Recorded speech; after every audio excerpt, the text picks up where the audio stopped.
યાર લગ્ન થઈ ગયા પછી ને ઘરની અંદર બહુ કકડાટ હોય છે.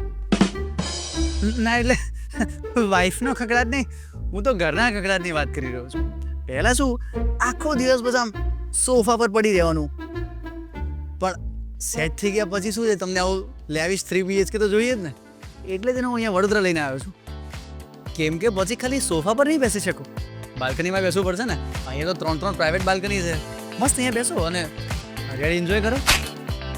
હરિયાળી એટલે 15,000 સ્ક્વેર ફીટનું ગાર્ડન છે, એને એન્જોય કરવાની વાત કરું છું. અને આના જેવી હરકતો કરશો ને તો ભાગવાની જરૂર પણ પડશે. એટલા માટે જ અહીંયા 15 અને 18 મીટરના રોડ પણ છે. અને ઘણી વાર દોડીને ભાગવાથી પણ કંઈ નહીં થાય, ગાડી લઈને ભાગવાનો વારો આવશે. અને એટલે જ દિલ્હી મુંબઈ એક્સપ્રેસ વે અહીંથી 10 જ મિનિટના ડિસ્ટન્સ પર છે. તો ના કરીએ એવી હરકતો જેના લીધે માર ખાવો પડે. એટલે જ હું ખાવા માટે VFFનું ફૂડ પ્રિફર કરું છું. વોકિંગ ડિસ્ટન્સ પર જ છે. એમ એટલે બહાર જવાની જરૂરત જ ક્યાં છે, અહીંયા બધું જ તો છે. ઇન્ફિનિટી સ્વિમિંગ પુલ, પુલની બાજુમાં કેફેટેરિયા, એ પણ સીટ આઉટ સાથે. બસ સાથે પણ જલસા જ કરીશું. કોની સાથે?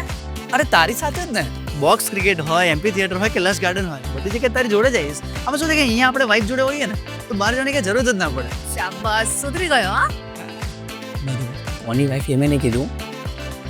આ તો માર ખાવાનો જ છે, પણ તમે આવી જજો કોટિયાર ટ્રેન્ડના ગ્રેન્ડ લોન્ચમાં. અને યાદ રાખજો, કોટિયાર છે તો ફાયદો થશે જ. ક્યાં ગયો તું? ઊભો રે.